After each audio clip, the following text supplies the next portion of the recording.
E neste programa nós vamos falar um pouco sobre Polêmico hoje. um assunto um pouco polêmico, né? Que talvez as pessoas apenas hoje em dia estão acostumadas muito, infelizmente, né? Estão ouvindo muitas notícias sobre ele, que é a questão dos conflitos, das guerras.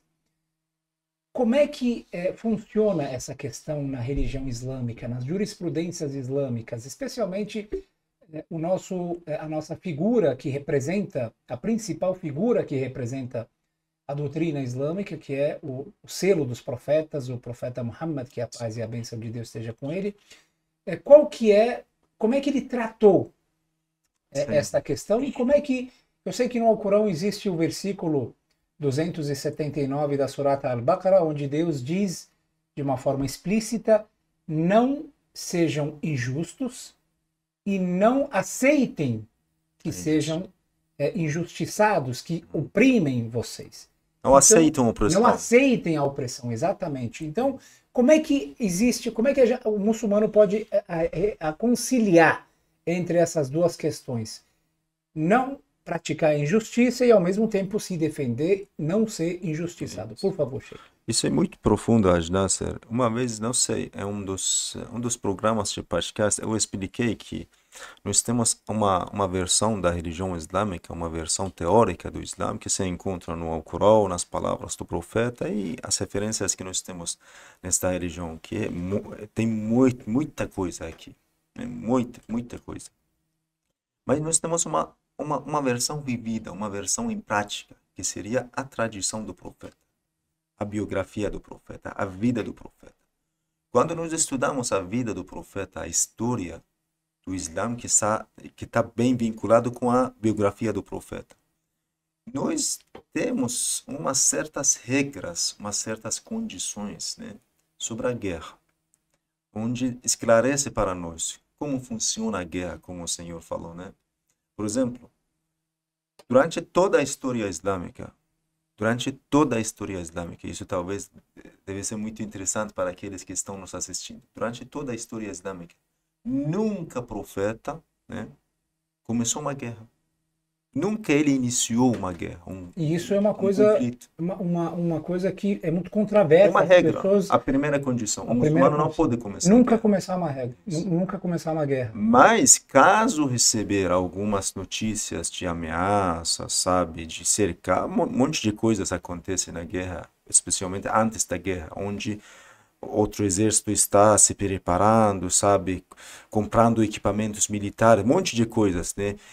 Naquela época era, por exemplo, assim, enviando cartas para outras tribos para chamar eles, para montar um exército grande, uma numeroso. Conspiração contra os muçulmanos, contra Quando o profeta recebia essas informações, notícias das conspirações dos politeístas, por exemplo, judeus, no caso, os muçulmanos tinham muito conflito com os politeístas e os judeus. Naquela época. Naquela época não se dá muito, nós encontramos muitas coisas na religião islâmica sobre o conflito entre os muçulmanos e os cristãos. Sim. Politeístas e os judeus. Né? Sempre começou com uma conspiração por parte deles. Sim.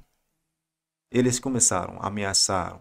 Então, o profeta, o que fazer? Tem que se preparar, tem que preparar seu exército para defender o Estado Islâmico. Não esperar que aconteça e depois se defender. Isso é lógico, né? E uma coisa, uma curiosidade, o senhor pode confirmar ou não, na verdade, essa condição de se defender do conflito começou a partir do momento que o Estado Islâmico foi fundado em Medina.